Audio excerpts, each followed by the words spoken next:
Nagpapamulto ka. Ha? Ano po kita? Natatakot ako. Huwag po. Huwag. Huwag. Kurt!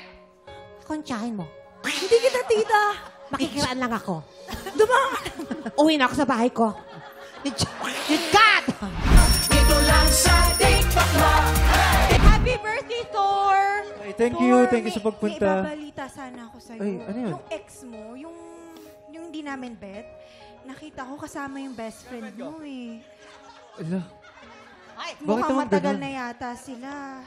matagal. Gusto mo, tayo na lang? Ay, ang hirap yan. Ayun nga yung, Ang ayun hirap nga yung gusto yan. kong sabihin sa'yo. Eh. Ka! Magiging Thor between two lovers na yan. Dito lang sa TikTok Lang. Siyan! Babe, nakakatakot talaga. Ano ba yun ang tatapakan ko? Sandali, parang bumabaha na sa labas. Oo nga. Nanay! Anong na? Kailan mo ka namang nanay? Talaga ba? Kuya. Babe mo ko. Hindi, mas gusto ko nanay. Babe mo ko. Ano ka ba? Nanay na lang. Uncle mo. Nanay, babe. Ang dami ko naman dito. Ano ba yan? Hindi, pero totoo ha. Ano? Bumabaha na, kailangan na natin lumusong. May kasal Tara na. Ano ba? Kaya mo na yan. Hindi, bakit mo ko? Hindi, mabigat ka. Ano ba naman yan? Hindi pa ako nag-aalmusal. TikTok Lang. TikTok. Tsaka MC, baka may gusto mo din i-shout out ang Mateo family. Nasa lahi po talaga namin ang Golden Voice. Go ahead. Kanta ka nga, sige nga.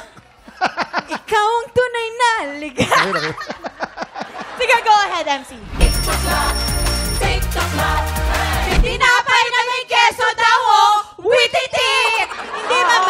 Hindi yan totoo kasi si Kylie Yes. hindi siya pwede sa gatas. Eh, ang gatas, diba? Ang keso may gatas yun, diba? Totoo. Talaga? Ang gusto ni Kailin, yung noodles na may itlog. Oo naman, basta Oo. may itlog yan, masarap talaga. Ako Oo. gusto ko yung may may... Tsaka minsan in character siya, intense yung mga scene. Ay, Kailangan totoo ng yan. heavy meal. Totoo.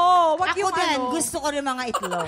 Yes. Ako nga, mas masarap yung yung kulay brown, yung Oo. native Healthy, itlog. yes. Or may So, dilaw din eto na na. itlog. Tuwing umaga, tayo masaya. Okay, I have a question for you. If there's any place here in the Philippines that you would want to visit, where would that be? Try my house. place. Your place! Your ano? Your place. Your place daw. MM lang, pero guys, I will see you on Saturday. Wow! Eto na. Bumili na ng ticket si Faith. She lives with her mommy. Cannot be her place. Laro, tumawa, sumayaw at kumanta. This is a very important question. What qualities of a Filipina do you find most attractive? Yan. Like Mamang. Mamang here Mama, is single. here's Mamang. Very pretty and single. Yes, I'm single but I'm busy. Mamang is the perfect example of an exotic Filipino. Yes. Beautiful, no? Magaganda. Maganda. Maganda. Filipinas are beautiful. Filipino women are very, very beautiful. Sarap mo. Oy!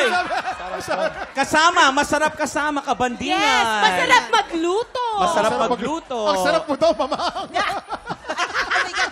Guys, I'll cook for you guys. I'll cook for you. Dito lang sa TikTok Lang. Iba't ibang klase ng mga pusa ang nandun Yes. sa bahay niya. Mahilig Diba, siya sa ano mga nga? pussycat. Yes, anong mga pusa Mahilig siya yun? sa mga pussycat na mabalbon. Oo. Yes. Oo, ako naman, hindi alam ko, meron din siya mga pusikat na mga Kalbo. kalbo. Kalbo ang tawag doon. Yes! Meron. Mahal yun. Meron yun. Egyptian Sphinx. Yes, ang mahal nun. At kung may kalbo at mabalbon, meron pusang maingay. Yung palagi Anong tunog? Nung pusa maingay.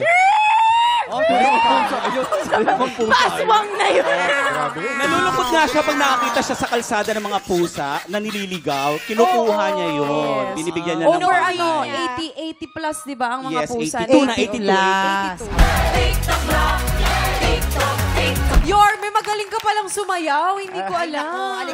Parang That's Entertainment lang yan. Ayan, samahan mo kami dito, Yorme. Good morning! Kamusta ka naman, Yorme? Ay, awa naman ng Diyos, nakakaraos. Ay, Magaling ka ba bang hula at makiramdam? Well, pag pumupunta ako sa Quiapo, Hula. natututo ko doon sa mga nanguhula. Ayun na nga. Pero Hindi ko pa ready ka na ba nahulaan sa... kung tatama ako sa loto eh. Ayun lang hinihintay ko. Pero dito baka tumama ka sa ulo ng mga balita dahil meron tayong tiktropa na may 3 yan ha. May kanya-kanyang kwento. Kailangan nyo lang pong hulaan kung anong headline ang tumutukoy sa mga kwento nila. Simulan na ba natin, Yorme? Sure. Ayan na, headline number 1. Sumugod sa kapitbahay dahil sa sunog na sinaing. Headline number 2, sikilista na hubaran habang nagbibisikleta. Headline number 3, kasambahay, iginapang ang sariling pag-aaral. Wow. At ang ating headline number 4, nagtiis sa babaerong jowa. Sa wakas, nagising na. Ha? Ano daw? Hoy, di ako kasali. Paalala lang, 3 dyan ay 3 kwento. Yorme at may thank you. Yorme, sa tingin mo... Nanlalalaki sa isa ng babae. I'm about to say. Yorme, sa tingin mo, sino po sa kanila yung totoong nagtiis noon sa babaerong jowa na ngayon ay nagising na? Kung meron kang idea, ipwesto mo na sila, Yorme. Ayan. Ay, hindi po kasama si Kasali ka, Mama. Mama. Hindi kasali Yorme, ka. di ako Kasama kasali. si Mama. Di ako kasali. Po sa baba. Hindi kasi nahulaan ko eh. Di mo ako kasali, Yorme. Yes, sila Okay. lang po. TikTok Club, TikTok Club. English si Miss Rufa May. Oo, Pero yes. hindi lang best in English, best in math, best in Hekasi. Ano pa yung mga subject? GMRC. Oh, kaya siya naging First first honor. honor. Pero ang... Yes, ito kasi yun. Ano ba yun? Hindi nyo kasi alam, talagang best in honor talaga siya. Pero hindi to first honor first honorarium. Ay, natawa siya. Natawa siya. Yes, Ba't- no. Ang sarili ko. Long, narinig mo na, syempre, alam mo na yan.